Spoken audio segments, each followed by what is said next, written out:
Hello everyone, I'm Colton, and here today I'm going to be talking about the newest analog horror series I've came across, the Avarian Show.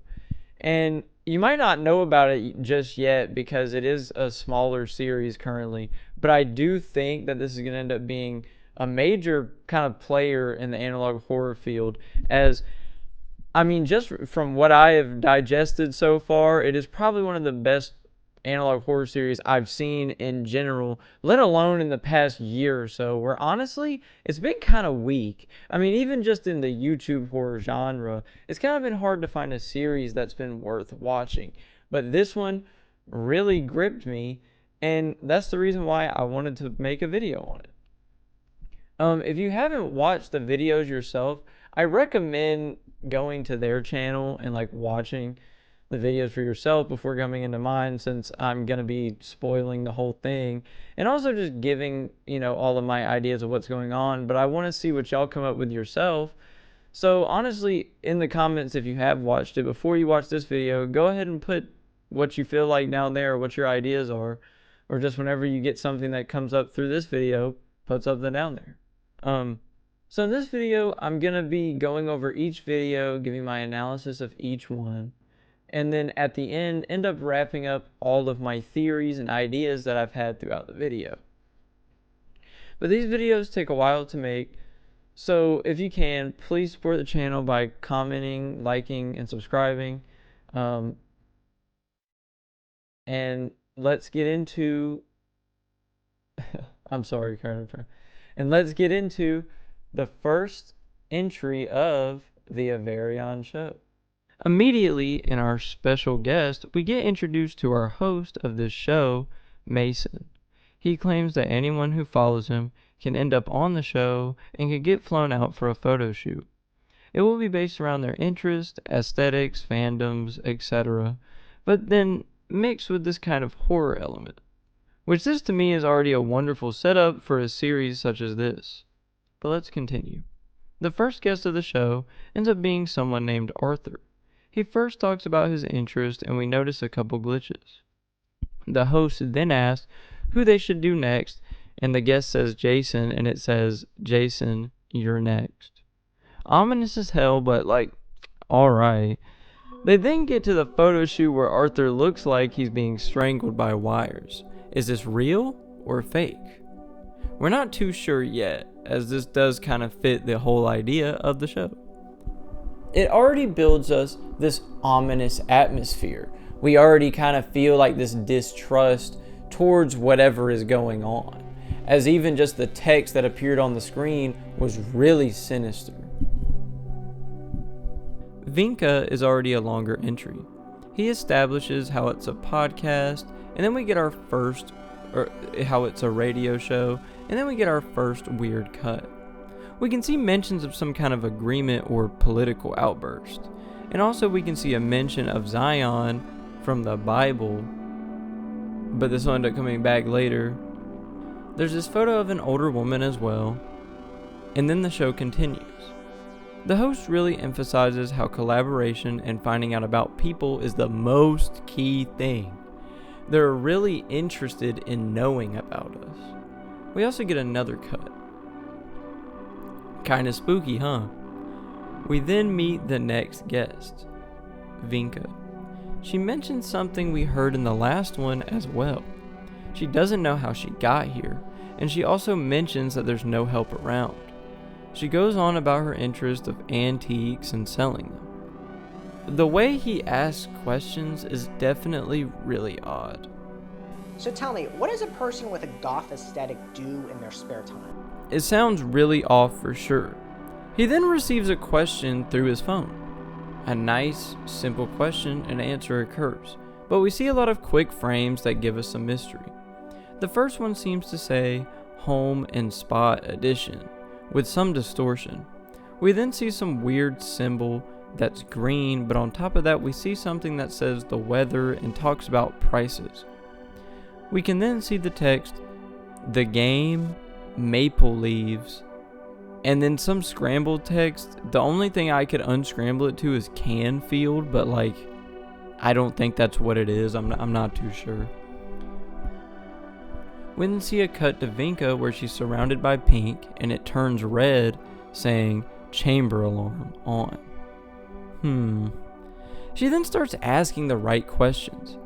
Before more cuts on the screen, we see the weird green symbol again, and we also see the text, "Please file report to security team. Please check control room."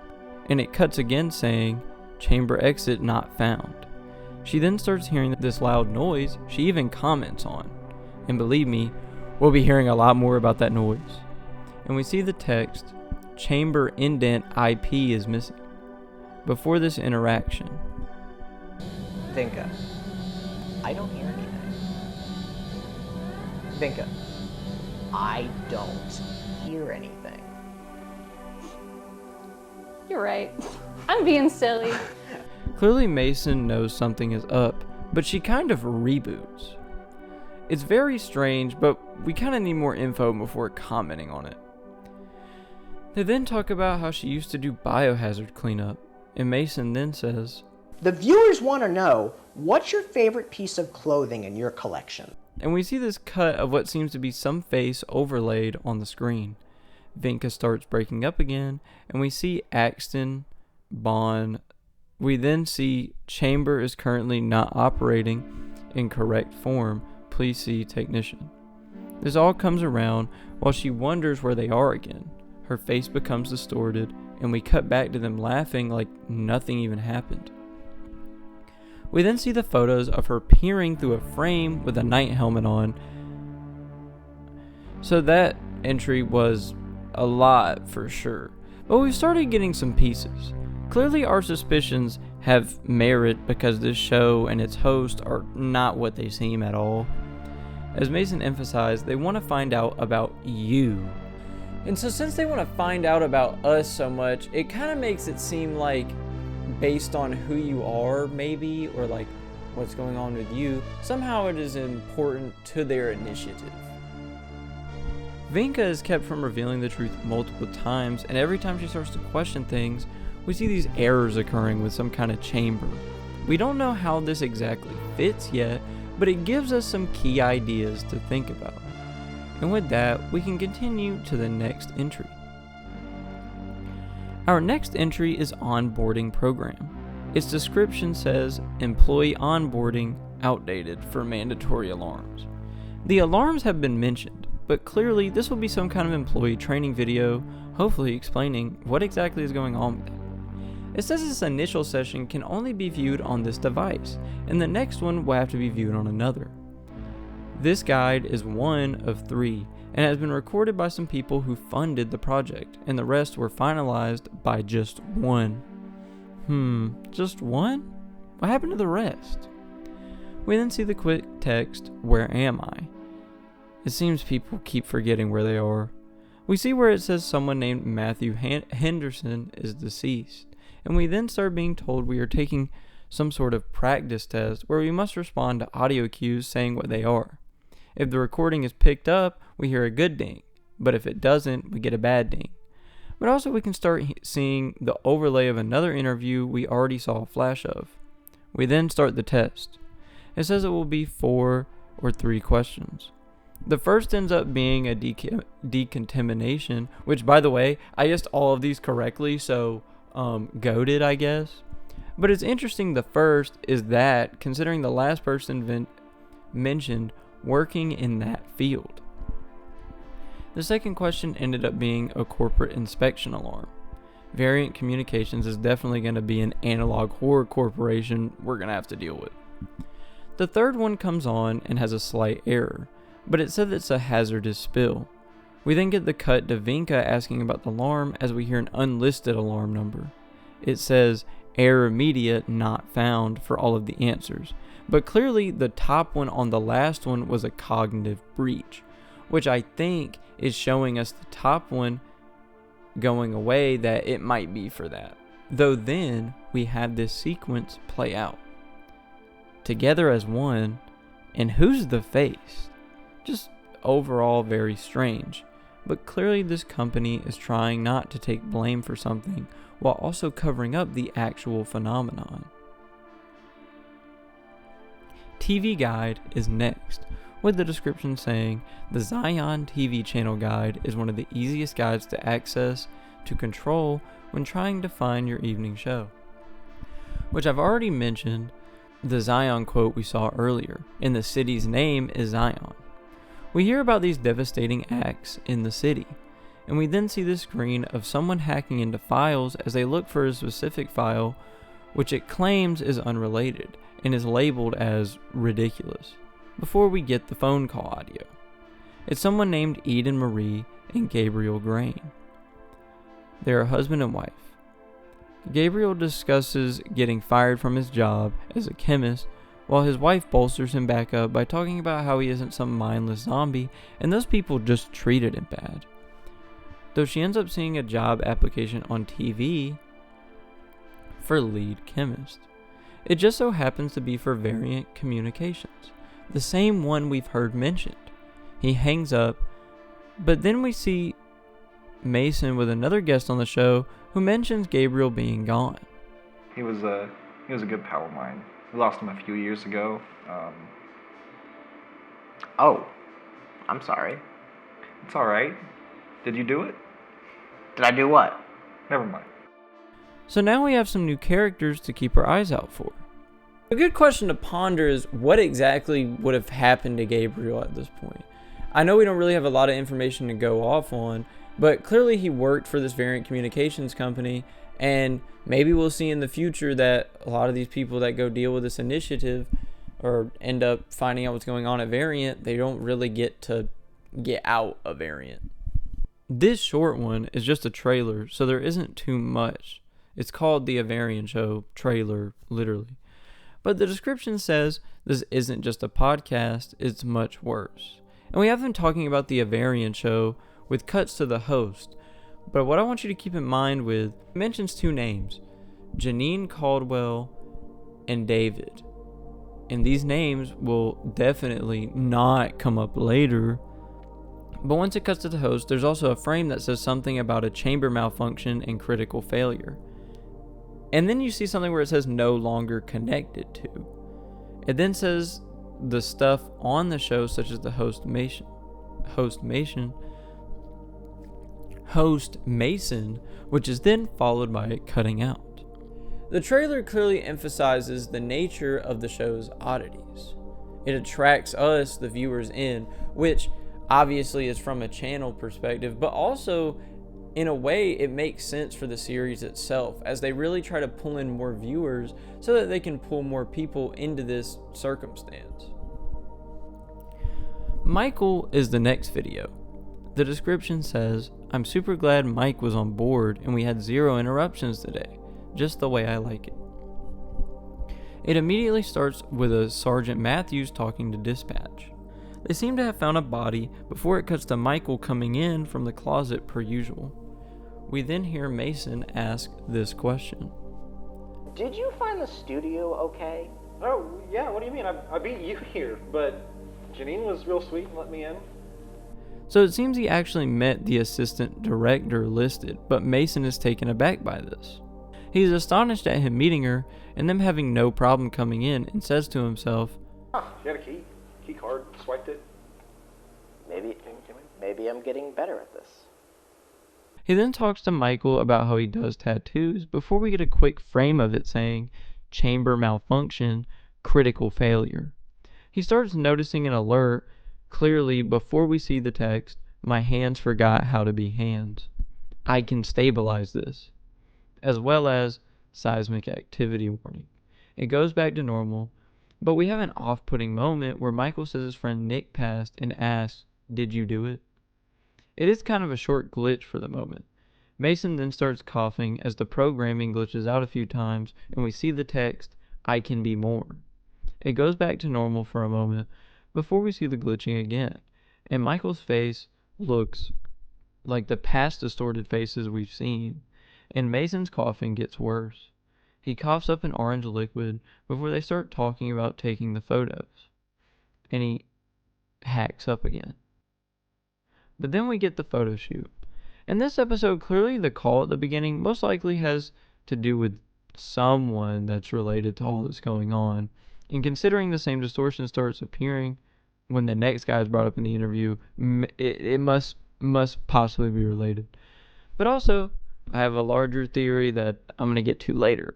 But for now, this is just a guess. Also, obviously Mason is controlling things a lot more than a normal host, as he quite literally is taken aback by even how much control he had over Michael. The next episode is called Animals Are Growing Inside Me, with the description, if you see anything strange or have a report, please follow up to Zion Media or the Oakwood PD. It then starts with the same Oakwood Police Department saying it has been determined that case Z0023 is now linked to multiple ongoing investigations. It then says how they are going to declassify some footage that may be disturbing. We then see Christy Selena, who reported to 911 she heard a wet-sounding noise going back and forth outside her house at 2 a.m. She ignored it until hearing the noise get up to her window. She then decided to wake her boyfriend up. He went outside and she heard her husband scream before disappearing. She then reported interestingly that his scream faded as he sounded like he was pulled onto the roof and then into the sky. We then see after a week, a follow-up report was done. Though then, a disturbing call is placed into the police department about a body floating in the creek, which could actually be related to the last video as Sergeant Matthews is here as well. They get to the area confident it won't be too bad. And they mention vagrants, which is like a term for homeless people. Though Matthews and Bennett, after this, decide to split up. And we have a quick cut when Damien says, "God help me." We see his name go above his head and flip upside down as the video distorts. Damien then trips over something. It ends up being the body, but for some reason its hands are in its ribs, as he describes. It's heavily decomposed and the water is contaminated. For some reason though, Bennett just stands in it, most likely from shock. But Matthews gets him out of there himself. They called in units to investigate the scene and clarify it was a male body. They say it was decomposing at an unnatural rate, and the most disturbing thing was animals and foreign limbs were in the torso, clearly giving the idea that animals could have been growing from the body. They clarify it had deer hooves at its feet, antlers in its torso, and mantis claws out of its back. They then show the image of it before the video ends. This matches up with the previous entry for sure. We keep seeing this upside down imagery, and it continues on throughout the series,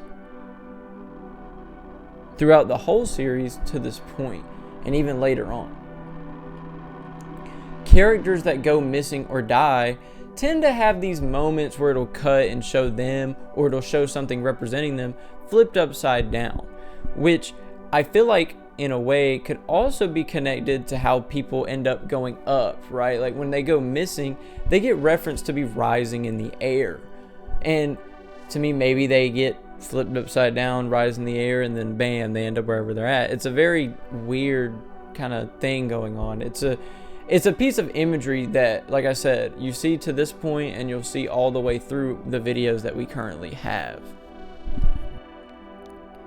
The next video is Unexplained Alarms.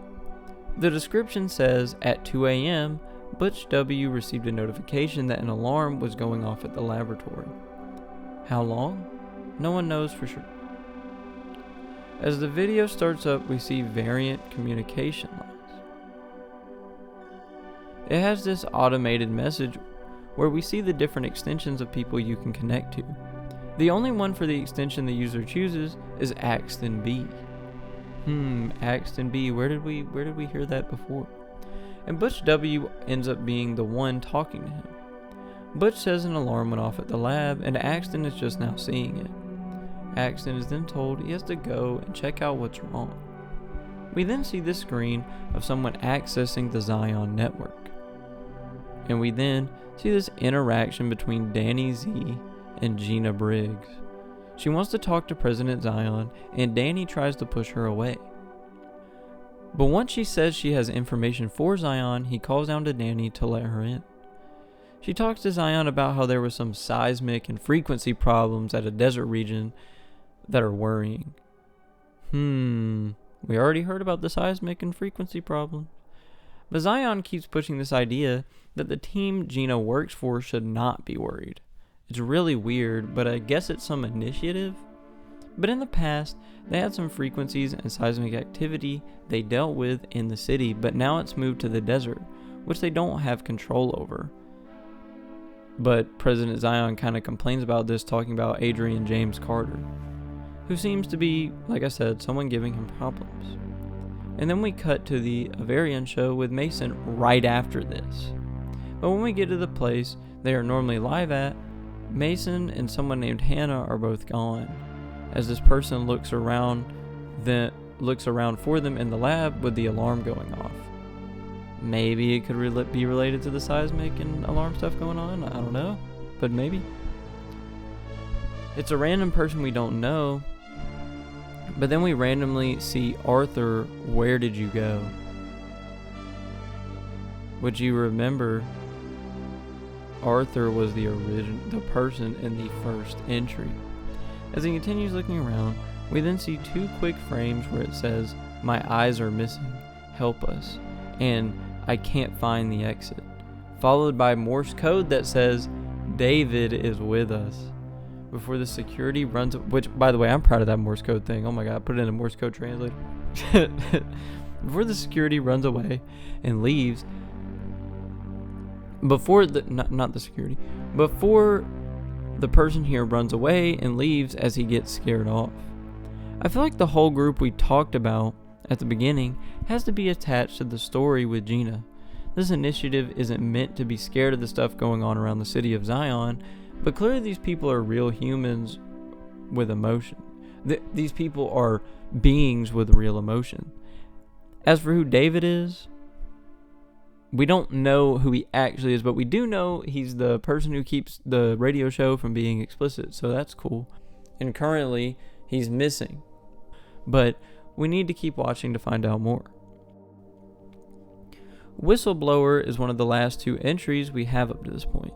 The description says, "This network is a part of the many media pillars that make up Zion TV, featuring your host Kylo Cooper and her lovely assistant, Phelan Detail, all of who cover stories that never make it to air." And at the start, it seems to be more of an amalgamation of television in this universe around the city of Zion. We hear about a radio show called X7X that will be telling the secrets about Zion, but also we see visuals talking about how a digital footprint these people have can tell all about you. And a weird comment they make is, "We've got a map and a microphone to every mess you've ever made. Every single secret, even the one stuffed deep within a hole in the desert, will be dug up for the fan-favorite purpose of your entertainment." And they even say, if you're coming here for wholesomeness, you're lost. Phelan Detail is clearly the gossip show assistant, but the actual speaker is Kylo Cooper. She's the voice, and she even mentions the desert and Variant Labs again. Kylo ends up bringing in a homeless man. He babbles on normal ramblings that definitely won't convince people. But when he says Zion's corrupt, we see the text, "missing child." But other than that, his segment really is pointless. And they give him money to leave. And do you see it? What's weird is how they treat vagrants, which we already had vagrants get mentioned before. But then we get to the more interesting guest, a local pharmacist named Dr. Langley. He talks about how citizens and doctors should carve their own paths instead of being mindless drones. But the meat of it is when he discusses how he had a Dr. Brine place an order for a rare herb or material through him, and he looked through the file to see butterfly wings. But what was more interesting was they were specifically harvested by tearing them off the butterflies by hand. Kylo says how disgusting that is, and then we see a pink version of her face with the text, "Monarch Wings." Dr. Brine left his job, but then right after that happens, they found him in a ditch, dead. When he talks about people investigating what happened, we see the name Ethel Moore. Also, for some reason, when they talk about the condition of the body being in bad, we hear kids and human. But then once the show starts wrapping up, it cuts to where we were hearing the audio from. It again has that missing child text, and it then starts repeating human development over and over again. And at the end, we see a message from the city that says, "Those who chose the city over the north survived," before ending. So with this entry, we clearly start to see this layer of untrust within the city of Zion, about not only Variant Labs, but those who run the city as well. Also, clearly the desert has its issues, but Kylo is clearly the face of gossip in town, and it makes sense this show of hers would have its hits and misses. That's typically how this kind of thing is. What's interesting to me is how when they're discussing wings, how they're discussing the butterfly wings being taken from butterflies, we see that quick frame saying monarch wings, with the distorted version of Kylo. At the beginning of the show, we hear her be called the Queen. So clearly relating the ripping off of monarch butterfly wings to her isn't hard. We don't know if she'll make it out alive, as we've heard what happened to Dr. Bryan once he left the company. Clearly working for this company doesn't end well for anybody, or anybody that tries to dig into the company doesn't end well for them. Anytime you try to leave, you just mysteriously end up gone, oh well. Like whatever they're working on, they just don't let get out. Whistleblower is honestly a really good entry, no doubt about that. And obviously the name Whistleblower matches up with this kind of show. Our next and final entry to this point, for now, as they're making more, is "You're not supposed to be here." We then see the description, "System notice. This media is no longer connected to its original broadcast infrastructure." On this episode of the Avarian Show, we'd like to welcome Technician Override Required. Contact Adrian James Carter II. So we have Adrian James Carter being mentioned again. We are now getting the follow-up to the lab alarm going off as Axton has arrived there. He talks about how Butch sent him, but I find it interesting how people call him Buffalo Man. Axton says he doesn't seem to see anything at all, but says an alarm seems to be going off. He goes to the control room, still confused about the alarm. He resets the system so it goes off, but when he looks at where the alarm was coming from, he's startled. He then starts heading to the place. We can't hear what it's called as the alarm goes on again. He makes it down there, but when he opens the door, we get a lot of distortion. There seems to be overlaid footage of a child, some kind of smaller animal, a heart, and possibly eyes watching us, before it quickly cuts to the Avarian Show. And we see David get mentioned again, obviously. There's no guest, and we hear Mason say, "Janine, I'm not supposed to be." before getting cut off. He keeps glitching in and out of reality, back and forth constantly, before realizing he's coming into reality. He keeps saying to Janine that he's not supposed to be here, but he does mention how David is there as he gets cut off from saying a cuss word. He has no idea who the guest is, but we then see who comes in. Axton comes through and seems to be acting a little different from other guests. Of course, at first, he's like, "Long time no see," all normal, but then he says, Mason? Yes, that is my name. That's not your name. That's my name. How are you here? He can't remember his name either, but seems to come in and out of breaking out of the facade of the show. But Mason seems concerned as he can't read Axton's mind, but he also is changing the fabric of reality where they are. He quite literally brings words onto the screen and also changes Axton's real gun into a toy one. But whenever Mason gets frustrated not being able to read his mind, everything cuts out to Butch calling Adrian James Carter again. But he doesn't answer, and we hear this voicemail that isn't really a voicemail. Hello there. No. You've reached the voicemail of Adrian James Carter II. Not this chick again. He's currently unavailable. God Damn it, Likely Carter. in a meeting, calibrating equipment, or reviewing about 17-gram proposals. Oh, for fuck. I've been asked. What? Why do you say it like that? Butch is furious as he's trying to reach him, but clearly he has heard this woman leave a voicemail message before. But what's weird though is at the end of her thing, she says, "My name is Janine," and then it cuts off. But at the end, Butch says, "We have a problem," as the video ends. Hatchlings is the newest entry they made as I was finishing the script for this video. So this is really the last entry to this point. The description says, "Brought to you by the Zion Initiative, nurturing the next generation of Zion's finest." The Zion Initiative is a straightforward thinking program established under the guidance of President Faye Zion, designated to provide disadvantaged children with extraordinary opportunities for growth, education, and contribution to Zion's prosperous future. At its heart, the program offers full tuition coverage at Oakwood University for eligible children, ensuring that even the most underprivileged families can rest assured their child will receive a quality education, all while participating in Zion's most ambitious project, as well as the military opportunities. Children enrolled in the Zion Initiative benefit from comprehensive care from infancy through adolescence, specialized training and mentorship, preparing them to serve and protect Zion's interest, early exposure to science, discipline, and innovation, ensuring their potential is maximized for the good of society. The Zion Initiative isn't just a program, it's a promise that every child, no matter their origins, can grow up to become something stronger to hold this city up to its destined potential. And one thing I can go ahead and say about this description is clearly we've been seeing a lot of this stuff about kids going missing or in this Zion Initiative that they end up in, or at least that's my guess, is that they most likely go to this initiative thinking of how positive it can be and end up getting trapped from it. But what also is interesting is what I will talk about at the end of this video.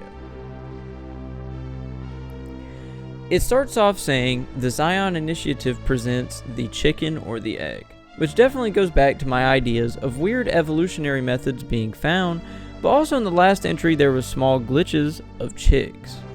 It then shows chickens, and they talk about how a large question in the city is what came first, the chicken or the egg. And then they say, we'll find out just how deep that question goes. But also we see a quick flash of the chickens flipping upside down. Again, the upside down stuff is referenced. We then see Aurelia more, and she says, Can't see. Where am I? My arms. I can't move. I can't move mine. What's going on? She clearly has woken up somewhere unusual and can't move at all.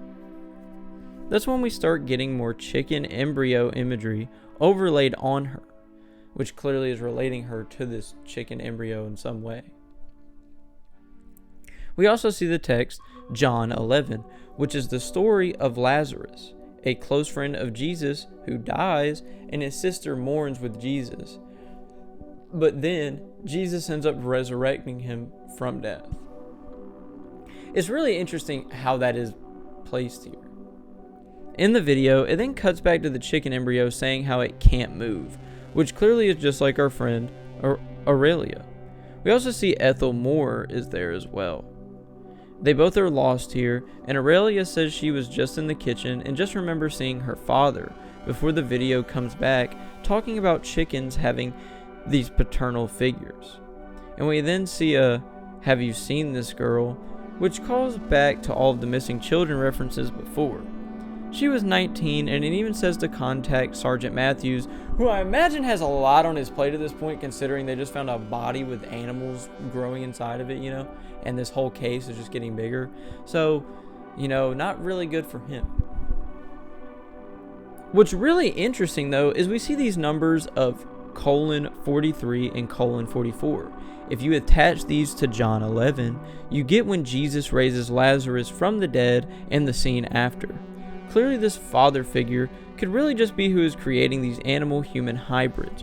And one thing I like to think about is throughout the that story of, you know, John, is like that idea that like Jesus gets these powers from his Father to raise someone from the dead, right? And we're getting this idea that whoever is controlling this operation maybe in themselves thinks that they are a god. And I kind of think that's what like Adrian Carter thinks he is. He thinks he's a god, as he is either creating people or he's changing them in some way and raising them in this state. So he is like this father that's resurrecting them, but into this new form. We go back to see Ethel and Aurelia, where Ethel then has a bright light blasted in her face, and we see a commercial for a heat lamp. It's so clear at this point, like they're growing these mutations in a lab, and like that's what she's seeing. And we then hear this weird groaning noise as it approaches Ethel. And then there's another commercial clip. These people really want us to know they're comparing these to chicken. Like, it is so pushed in your face. Like, we need to know. We then hear Ethel say, "I remember seeing Father's face before getting destroyed."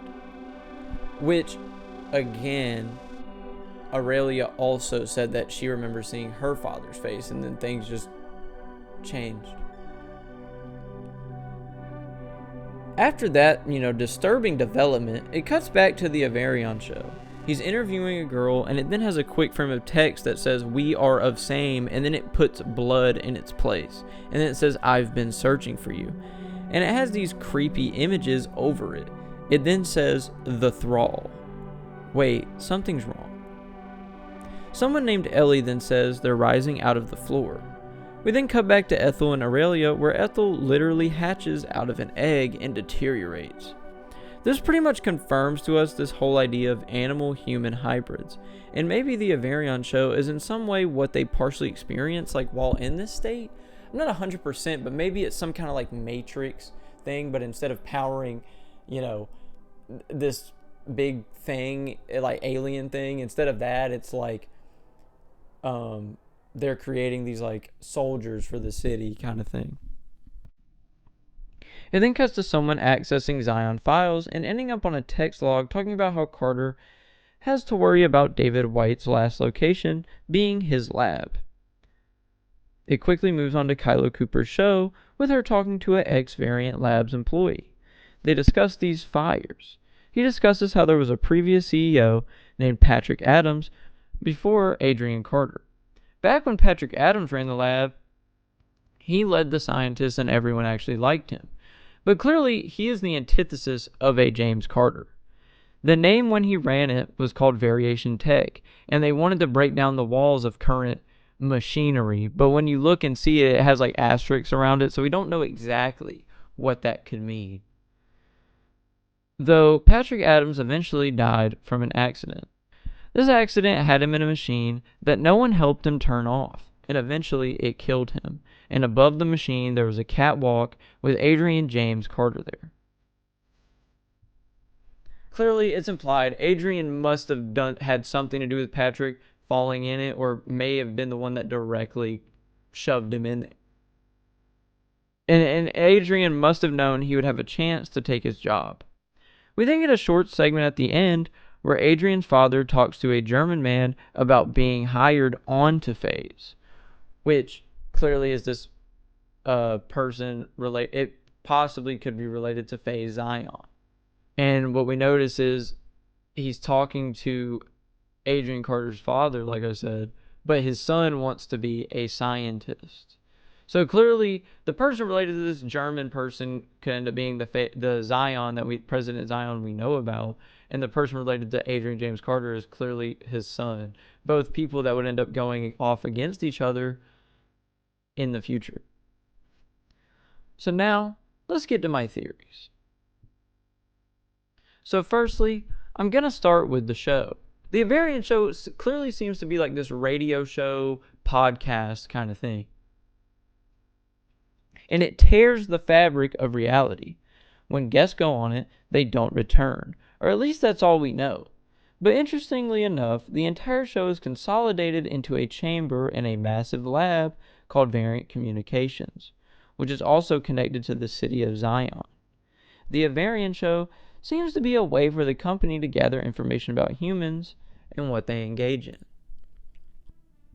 But then after they're done with that, they seem to use them up and then get rid of them somehow. Mason himself also phases in and out of reality, and he seems to be some kind of being that can read minds. But sometimes when his power works well, he starts to physically decline.